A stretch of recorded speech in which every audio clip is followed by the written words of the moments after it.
yang Allah muliakan, jamaah rahmatullah. Alhamdulillah, puja serta puji dan syukur kepada Allah kita panjatkan. Kesehatan yang Allah berikan begitu mahal, kewajiban kita adalah bersyukur. Dan salah satu bentuk minimal syukur seseorang adalah dia harus selalu menyadari bahwa apa yang dia gunakan adalah pemberian Allah. Sebagaimana Imam Al-Ghazali beliau menjelaskan demikian di dalam bukunya Madarijus Salikin. Ada 3 macam bentuk sekurang-kurang syukur, kata beliau. Yang pertama,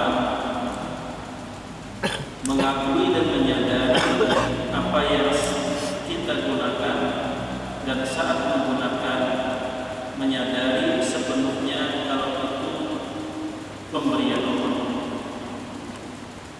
Seperti apa bentuk konkretnya? Kita tidak punya mobil, lalu ada sahabat meminjamkan mobil untuk kita gunakan menuju suatu tempat. Mobil itu baru dibuka dari bungkus, lalu kita dipinjamkan. Saat kita menggunakan mobil tersebut, sepanjang jalan apa yang kita rasakan? Itu mobil orang, kita dipinjami. Ketika adanya perasaan seperti itu akan mendorong kita untuk berhati-hati menggunakannya. Setidaknya jangan sampai lecet. Ini kan punya orang sudah mau menjamin, menyadari bahwa ini adalah kebaikan orang lain dan dalam hal ini Allah. Itu adalah salah satu sekurang-kurang kita bersyukur. Yang kedua, kata Imam Al-Ghazali, sekurang-kurang kita bersyukur, kita tidak menggunakan pemberian itu untuk sesuatu yang tidak disukai oleh orang yang memberi. Kita tidak menggunakan sesuatu pemberian untuk sesuatu yang tidak disukai oleh orang yang memberi. Kemudian yang ketiga,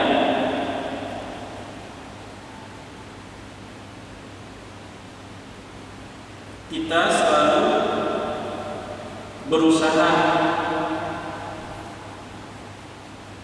untuk melahirkan kebaikan dari nikmat yang diberikan, dan setinggi-tinggi syukur bahwa kita tidak pernah berhenti untuk taat dan tunduk kepada Allah. Kita tidak pernah berhenti untuk selalu bersyukur, karena setiap kali kita bersyukur, kemampuan bersyukur itu pun merupakan nikmat yang harus kita syukuri kembali.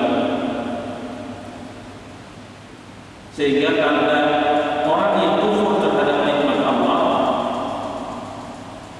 apabila sudah merasa cukup bersyukur, apalagi merasa kebanyakan bersyukur. Salawat dan salam atas Nabi kita Muhammad sallallahu alaihi wasallam, mudah-mudahan selalu Allah limpahkan, juga atas keluarga, sahabat dan pengikut beliau sepanjang zaman. Jamaah rahmatullah, Allah Subhanahu wa taala selalu perintahkan kita untuk senantiasa bertakwa, dan itu salah satu bentuk syukur kita terhadap nikmat yang Allah berikan. Takwa bukan hal yang baru buat kita. kita berharap dapat memantapkan dan semakin mendorong kita untuk lebih meningkatkannya lagi. Definisi takwa bagi kita pun juga bukan sesuatu yang asing. Ulama telah menjelaskan imtisalul awamir wa ijtinabun nawahi, melaksanakan ketentuan perintah Allah dan juga meninggalkan, menjauhi segala bentuk yang dilarang. Takwa adalah inti dari kalimat la ilaha illallah. Takwa kepada Allah adalah bukti bahwa kita berkomitmen dengan la ilaha illallah Muhammadur Rasulullah. Karena itulah kenapa orang-orang musyrik di zaman Rasul mereka bersikeras untuk tidak pernah mengucapkan kalimat tersebut. Padahal jangankan orang Arab yang fasih berbahasa Arab, anak kecil yang bukan orang Arab saja kalau dituntut dibimbing bisa mengucapkannya. Apa susahnya mengucapkan dua kalimat syahadat? Anak kecil aja bisa, tapi kenapa orang-orang musyrik mereka tetap tidak mau mengucapkan? Padahal kalau ucapin selesai. Karena mereka sadar betul bahwa ada konsekuensi di balik la ilaha illallah Muhammadur Rasulullah. Konsekuensi itulah yang mereka tidak siap. Bahwa ketika seseorang sudah mengucapkan la ilaha illallah, berarti dia hanya semata-mata menjadi hamba-Nya Allah seutuhnya, tidak setengah-setengah, bukan sepenggal-sepenggal, tapi kalimat la ilaha illallah itu untuk orang yang mengucapkannya untuk meleburkan seluruh jiwa dan raganya untuk sepenuhnya menjadi hamba Allah. Hamba Allah adalah orang yang apa yang dia lakukan, apa yang dia ucapkan, bahkan apa yang dia pikirkan dan apa yang dia rasakan selalu tunduk dengan ketentuan dan aturan Allah. Itulah yang disebut dengan hamba Allah. Makanya ketika seseorang bertakwa, apa yang Allah perintahkan dia laksanakan, apa yang Allah larang dia tinggalkan, berarti dia membuktikan kalau dia betul-betul hamba Allah,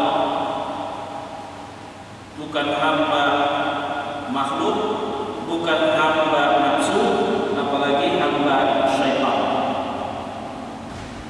Jadi pada saat kita mengucapkan dan mengakui kalimat tauhid la ilaha illallah, itu artinya kita sudah mengikrarkan bahwa kita siap melebur seluruh jiwa dan raga kita untuk hanya tunduk dan patuh taat kepada aturan Allah karena kita hamba Allah. Itulah yang kemudian para ulama mereka menjabarkan kalimat la ilaha illallah menjadi salah satunya la ma'buda bihaqqin illallah. La ma'buda bihaqqin illallah. Kalau Allah itu adalah ma'bud, berarti kita adalah abd. Dan hakikat seorang hamba adalah tunduk dan patuh kepada ma'bud. Jamaah yang dimuliakan Allah Subhanahu wa taala, kajian-kajian guru-guru kita sudah luar biasa mengarahkan kita agar kita betul-betul menjadi hamba Allah sesuai dengan keinginan Allah, bukan menjadi hamba Allah berdasarkan selera. Sebab kalau la ilaha illallah lalu kita menjadi hamba Allah, tunduk dan beribadah kepada Allah, tapi masih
diterima dan tercatat sebagai karyawan.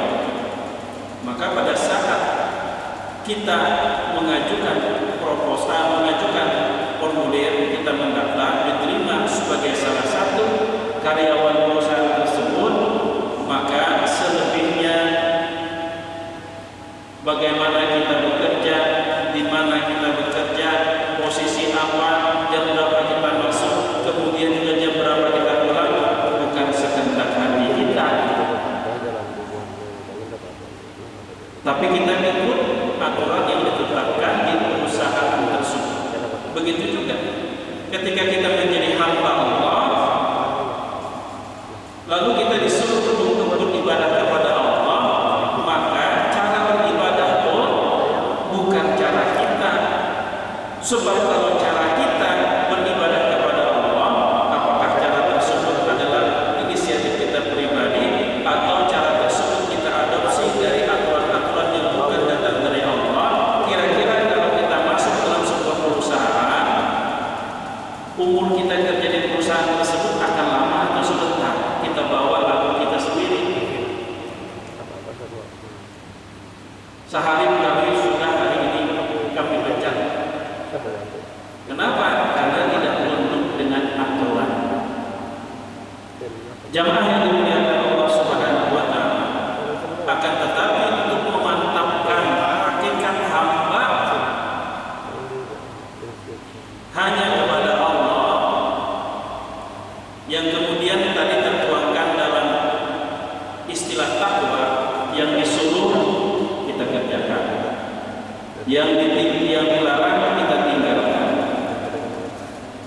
Maka perlu kita ketahui, perintah Allah itu oleh ulama yang harus kita taati, perintah Allah itu menyangkut dua hal. Subuh Kamis kemarin sudah turun sebutkan sedikit, yaitu tentang istilah mujahadah dan riyadhah. Itu hanya istilah untuk memudahkan kita memilah. Istilah untuk memudahkan kita memilah. Apa itu mujahadah? Mujahadah itu adalah mengendalikan anggota tubuh zahir kita agar selalu mensesuai aturan Allah. Sampai waktunya sholat, disuruh kita sholat, kita sedang sibuk, kita sedang nyaman-nyamannya istirahat, maka kita lawan kemalasan bangkit kita, agar perbuatan zahir kita saat itu mensesuai apa yang Allah perintahkan. Sholatlah kita. Pengen sholat sendiri di rumah, malas ke masjid, berdasarkan ilmu yang kita ketahui, Allah perintahkan kita sholat berjamaah ke masjid, maka kita lawan hasrat tadi yang membisiki kita untuk tetap sholat di rumah saja, lalu kita berusaha bermujahadah, kerja keras agar tetap sholat di masjid sampai bulan puasa. Padahal kita punya riwayat mah, kekhawatiran kita pada saat itu mendorong kita untuk tidak berpuasa, karena umat mahnya. Tapi kita tahu bahwa Allah merintahkan orang-orang beriman untuk berpuasa di bulan Ramadan, maka secara fisik pun kita berpuasa. Itu yang disebut dengan mujahadah. Jadi mujahadah itu adalah kerja keras kita, kesungguhan kita untuk menjadikan perbuatan lahiriah kita ini senantiasa mensesuaikan aturan Allah, apakah yang disuruh maupun yang dilarang.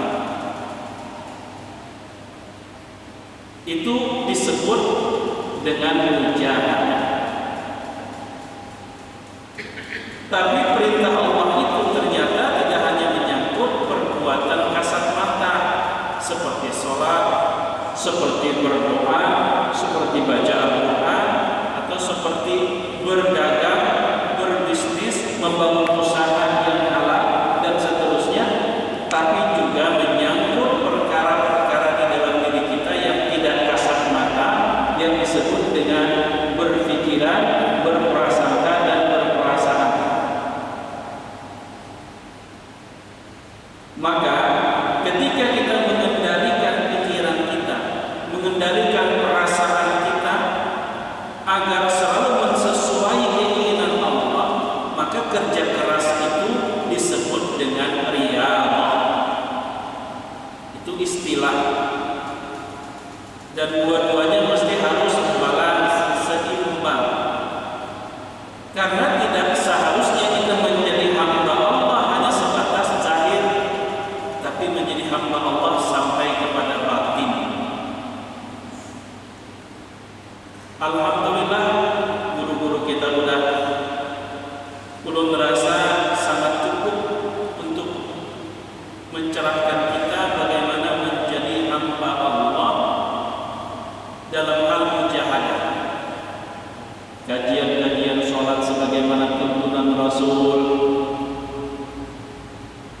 mudah didapat, baik secara langsung kajian maupun melalui cuplikan-cuplikan yang sudah ada di YouTube. Bagaimana berdoa yang benar, bagaimana kita beribadah yang betul, yang sifatnya kasat mata seperti umrah, haji, berzikir dan lain-lainnya. Namun perlu juga kita berikan perhatian apakah dalam hal riyadhah kita sudah betul-betul menjadi hamba Allah jua. Terkadang kita baru menjadi hamba Allah dalam hal mujahadah, tapi kita belum mampu menjadi hamba Allah ketika menyangkut riyadhah.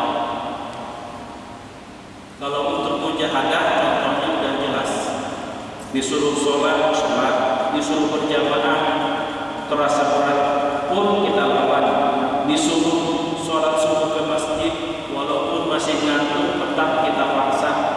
Itu mujahadah, karena kita sadar aku bukan hamba kemalasan, aku bukan hamba ketakutan, tapi aku hamba Allah. Saat ini Allah suruh aku sholat, maka aku harus patuh dengan perintah Allah, melawan perintah nafsu yang masih memaksa untuk tetap di pembaringan.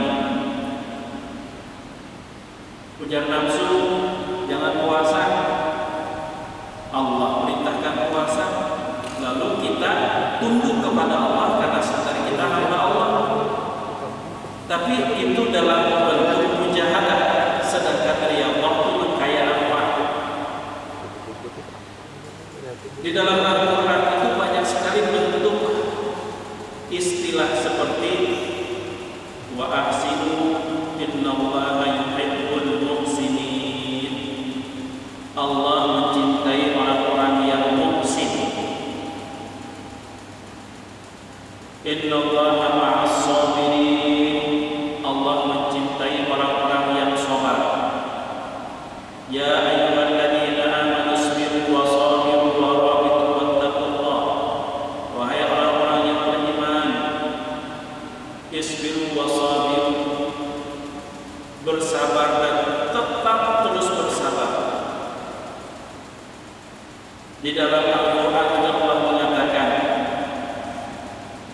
wasari'u ila maghfiratin min rabbikum wa jannatin 'arduha as-samawati wal ardu 'iddat lil muttaqin. Bersegeralah ila maghfiratin min rabbikum, menuju ampunan dari Tuhanmu, wa jannatin 'arduha as-samawati wal ardu, dan surga yang luasnya ukuran tipenya bukan tipe 36, tipe 40, tapi tipenya perkelipatan langit dan bumi.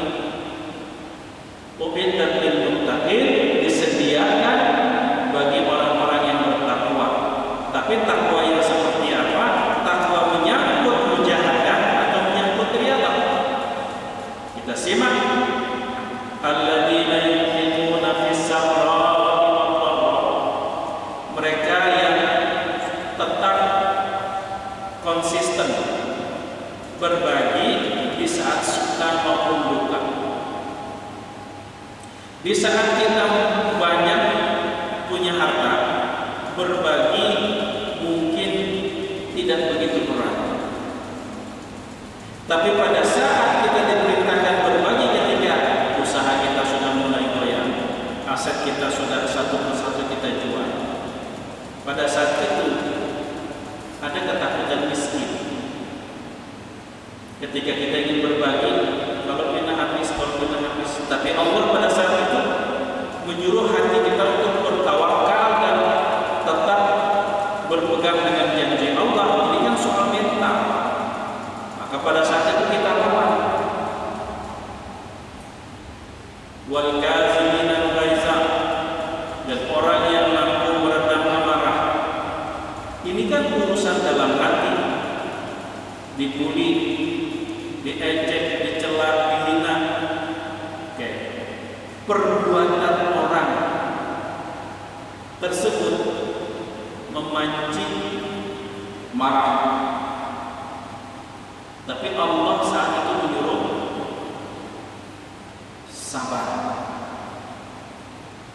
Maka pada saat makhluk di sekitar kita perbuatan yang memancing emosi kita, pada saat bersamaan Allah menyuruh kita redam, kita menuruti siapa? Kalau orang mengejek, menghina dan menzalimi kita, itu membuat kita marah, apalagi dendam, berarti sifat marah dan dendam itu karena tunduk dengan perbuatan makhluk yang memang memancing. Sedangkan saat itu Allah menginginkan hati kita untuk tetap tahan. Maka kita menjadi hamba Allah atau menjadi hamba makhluk. Kalau kita tak mampu meredam, berarti perasaan kita diatur oleh perbuatan makhluk. Tapi kalau kita mampu meredam, berarti kemampuan kita itu karena kita tunduk Allah yang nyuruh. Wal kaziminal ghaiza. Kemudian wal 'afina 'anil nas, memaafkan. Ayat itu tidak menyebutkan maafkan bila orang bersalah meminta maaf, tapi berbicara secara umum wal 'afina 'anil nas, dan memaafkan kesalahan orang terlepas yang bersangkutan minta maaf atau tidak. Tapi kita sudah berbicara dengan hati kita, mestinya kada minta maaf, ada maaf. Kebetulan inya kada minta maaf, lalu kita kada memaafkan, berarti tidak memaafkannya kita ini karena diatur oleh perbuatannya yang tidak memaafkan. Padahal saat itu ya Allah, inya minta maaf ataupun kada minta maaf, maafkan kalau kamu ingin aku cintai. Itu yang dimaksud dengan ya Allah, bahwa pikiran kita, hati kita selalu tunduk kepada keinginan Allah, tidak diatur oleh apa yang terjadi di sekitar kita. Contoh lain dalam hadis Rasul, kalau orang kena musibah itu memancing orang itu berkeluh kesah atau tidak, yang namanya musibah. Musibah itu memancing manusia untuk berkeluh kesah. Tapi pada saat itu Allah menyuruh sabar. Maka pada saat kita kena musibah lalu berkeluh kesah, berarti perasaan dan pikiran kita dikendalikan oleh apa yang terjadi. Padahal saat itu Allah memiliki aturan buat hati kita, kau harus tabah. Lalu kita kada tabah, berarti hati kita ini menjadi hambanya musibah, bukan hambanya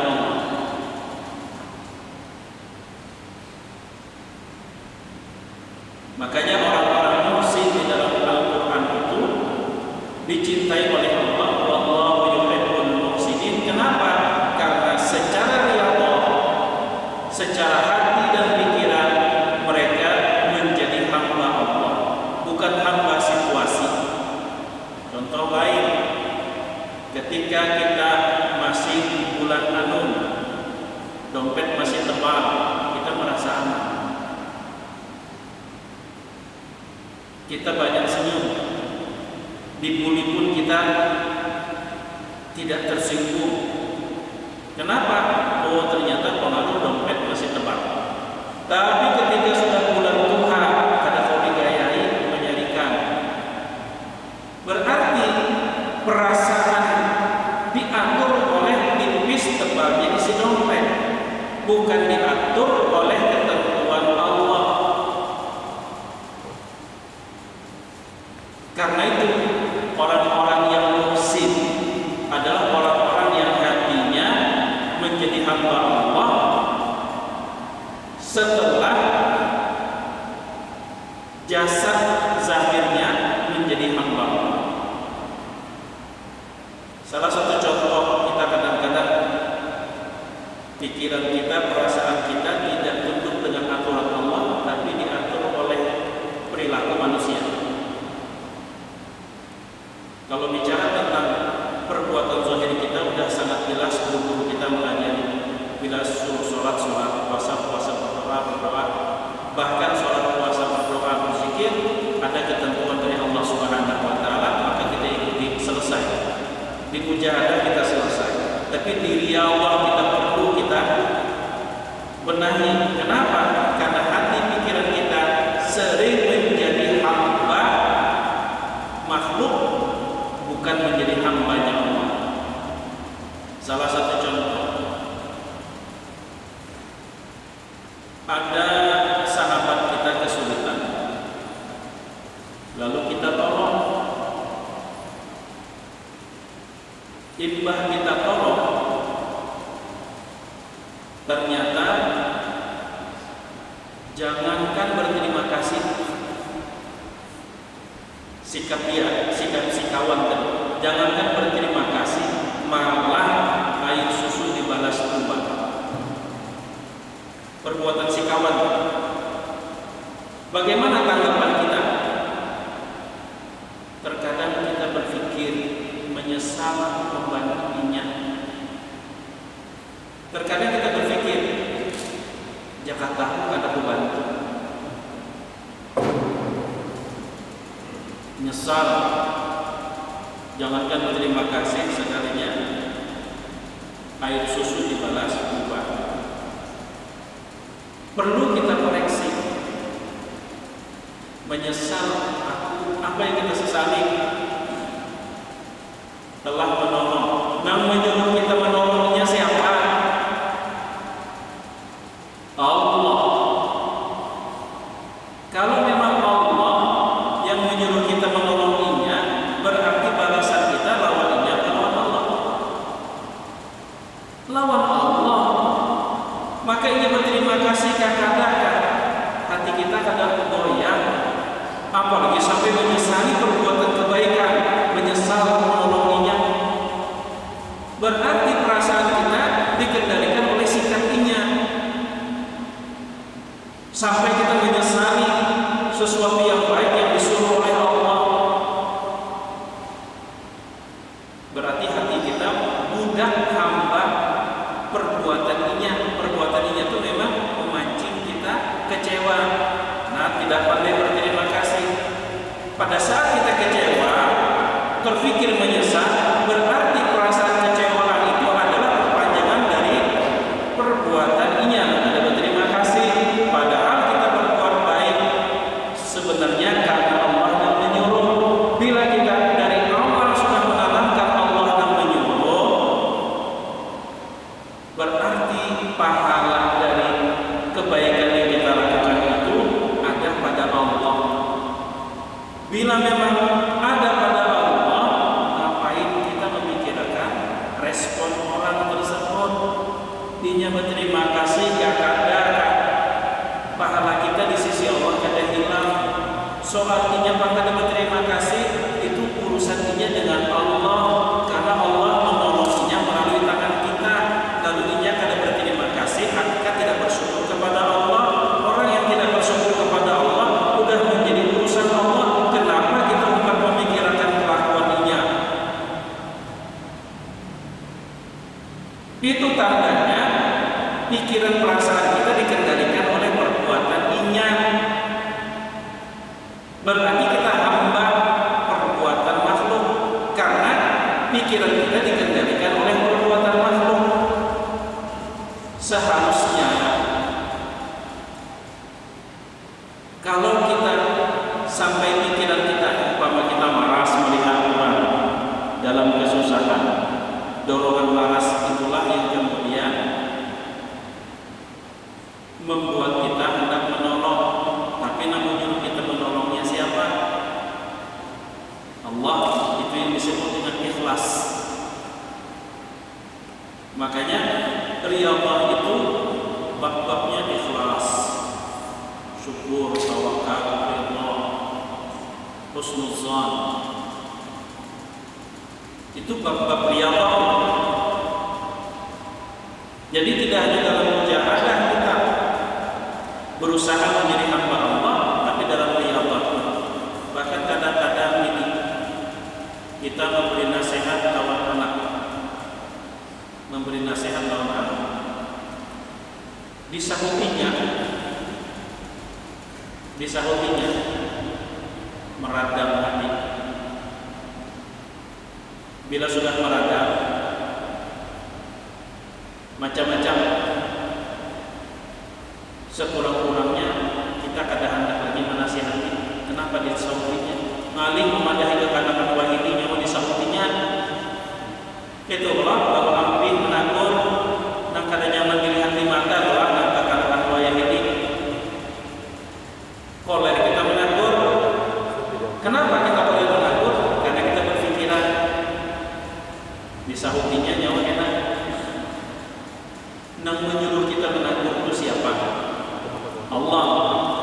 Persoalannya menyahutinya masihnya kadang itu jangan sampai malah membuat kita berhenti patuh dengan Allah.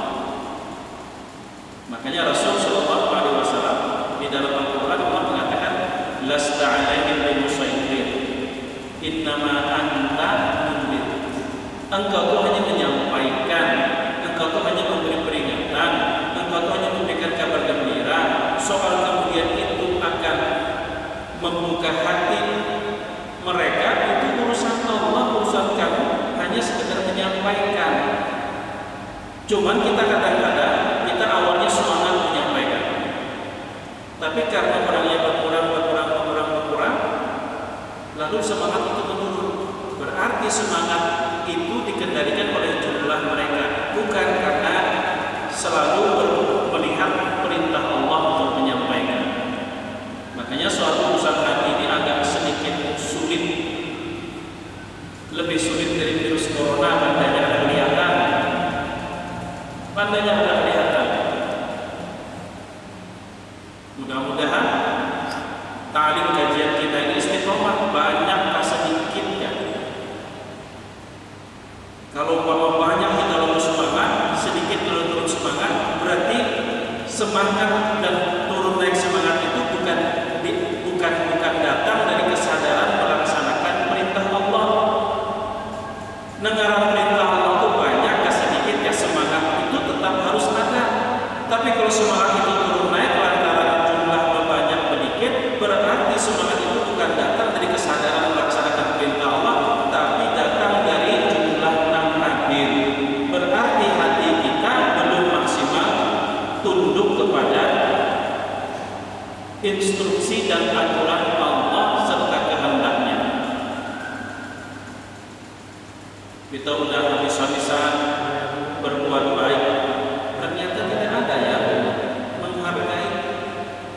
Perilaku manusia itu memancing kecewa, tapi Allah menyuruh kita tetap istiqomah. Ba'ampih kata kita lantaran tidak dihargai orang, atau kita tetap, kalau kita gara-gara tidak dihargai orang beramping, berarti sudah terbukti semangat kita itu berharap dinilai manusia. Berarti semangat kita itu bukan datang dari Allah, tapi datang dari kendali manusia. Jamaah yang dimuliakan Allah Subhanahu wa Ta'ala, Makanya Rasulullah SAW itu mengatakan begini, ajaban min amri kulli imrin mu'min inna amrahu kullahu khair wa la yakunu li ghairi asabahu khairu syakar fa kana khairan lahu wa asabahu syarru sabar fa kana khairan lahu. Orang beriman itu dia memiliki mental yang sangat luar biasa, mengagumkan, menakjubkan, ajib. Kalau yang dia hadapi sesuatu yang pahit, kalau yang dia temukan sesuatu yang manis, dan sesuatu yang manis itu sebenarnya cenderung membuat orang lupa diri, tapi dia tidak dikendalikan oleh yang manis, di mana manis itu membuat dia lupa diri, tapi sikap dia adalah bersyukur. Kenapa? Karena dalam kondisi seperti itu, syukur adalah perintah dari Allah. Berarti perasaan yang ada di dalam dirinya tidak dikendalikan oleh apa yang dia hadapi. Yang dia hadapi sesuatu yang membuat orang umumnya lupa diri. Contoh sederhana, orang tuh kalau duit banyak di tangan, berjalan ke pasar, pikirannya dapat tertukarnya. Kenapa? Dorongan duit banyak. Tapi pada saat itu mampu dia kendalikan, berarti dia tidak kalah dengan dorongan tersebut. Dia punya sikap sendiri, di mana sikap sendiri itu datang dari Allah. Dan orang beriman itu kalau dihadapkan dengan sesuatu yang pahit, biasanya kalau sesuatu yang pahit itu cenderung membuat orang sedih, cenderung membuat orang berkeluh kesah. Tapi dia tidak, karena kalau dia sedih dan berkeluh kesah, berarti perasaan sedih dan berkeluh kesah itu adalah perasaan yang datang dari keadaan pahit, yang mana Allah pada saat itu perintahkan dia bersabar.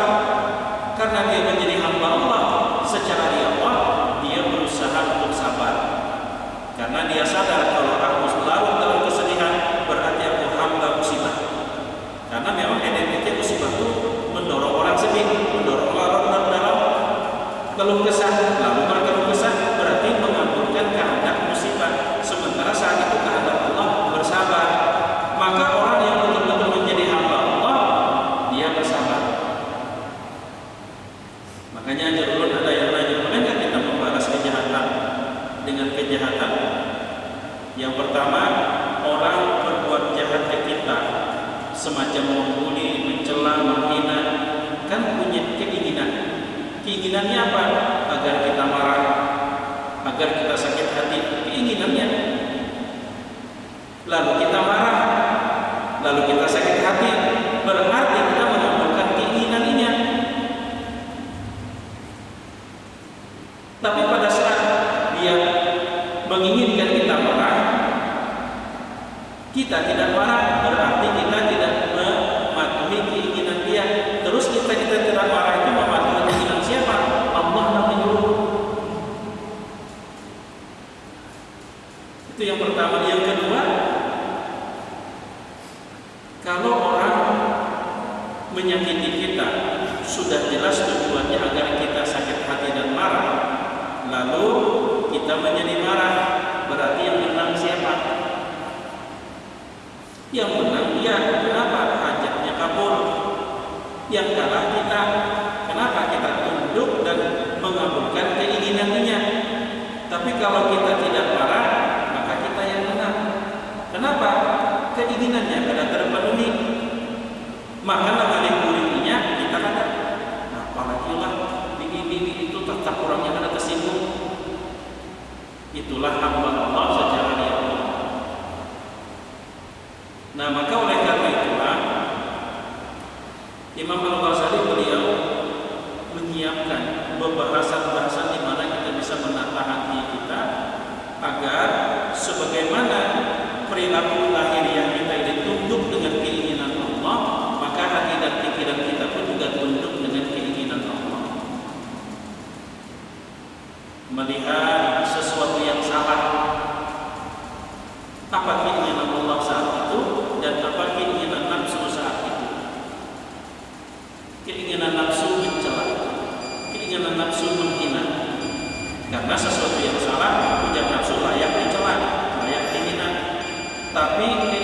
Allah tidak.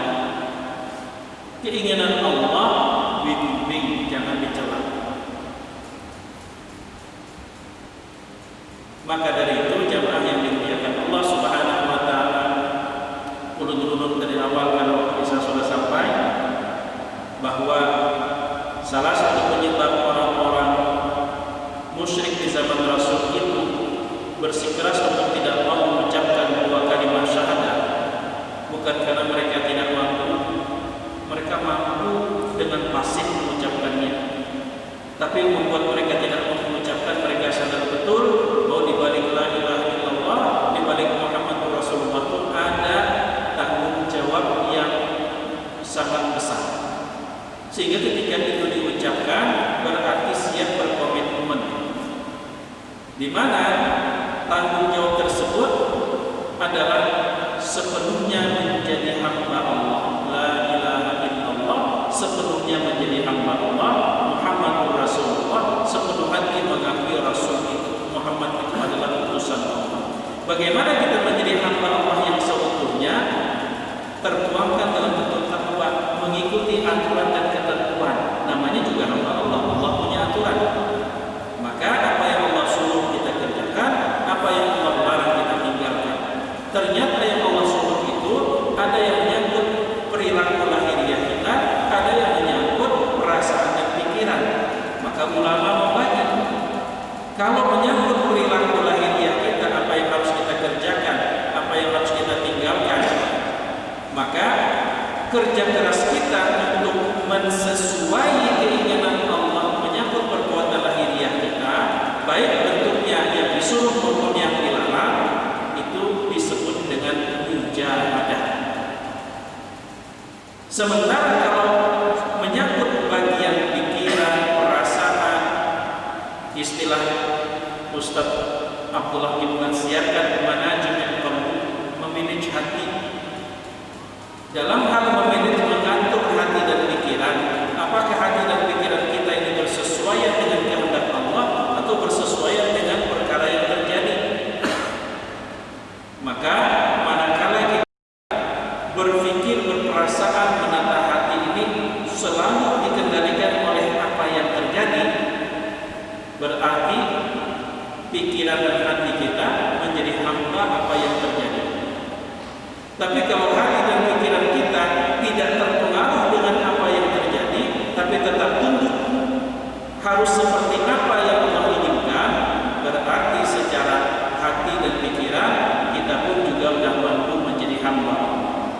Dengan contoh-contoh yang saya sebutkan tadi, ketika kita berbuat baik karena Allah yang disebut dengan ikhlas, tiba-tiba yang menerima kebaikan tersebut, jangankan dia berterima kasih, malah dia membalas dan susul dengan air kurma, lalu terlintas dalam pikiran kita, menyesal aku menolong dia. Berarti pikiran kita belum menjadi hamba Allah. Kenapa? Karena saat kita berbuat baik dan atas perintah Allah. Kalau kita memang betul-betul atas perintah Allah, berarti pahala kita sama Allah, bukan sama dia. Untuk membuktikan kalau kita tetap fokus hati kita kepada Allah, Allah uji, Allah bikin orang tersebut tidak berterima kasih. Lalu gara-gara dia tidak berterima kasih, sakit hati kita. Berarti hati kita dikendalikan oleh perbuatan dia, bukan dikendalikan oleh Allah. Itu contoh yang sederhana.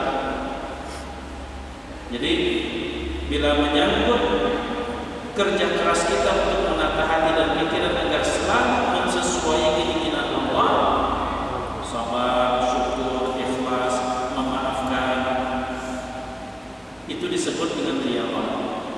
Sementara anggota organ lahir kita, kerja keras kita agar selalu tunduk kepada aturan dan ketentuan Allah, itu disebut dengan mujahadah. Mujahadah menjadikan kita hamba Allah secara zahir, sedangkan riyadhah menjadikan kita hamba Allah sampai ke dalam hati dan pikiran. Itulah hakikat dari makna seorang hamba, yang apapun dia lakukan, dia ucapkan, dia tinggalkan, dia pikirkan, dia rasakan, selalu apa yang Allah kehendaki. Itulah hakikat makna la ilaha illallah. Nah, ini yang barangkali dapat Ulun sampaikan. Jadi kalau bisa kita bikin tema memantapkan hakikat seorang hamba Allah secara zahir dan hamba Allah sampai ke dalam hati dan pikiran. Bahwa apa yang kita lakukan secara zahir, apa yang kita pikirkan di dalam hati itu sesuai dengan apa yang Allah inginkan. Salah hilapnya mohon maaf. Terima kasih atas waktu dan kesempatannya. Jazakumullahu khairan.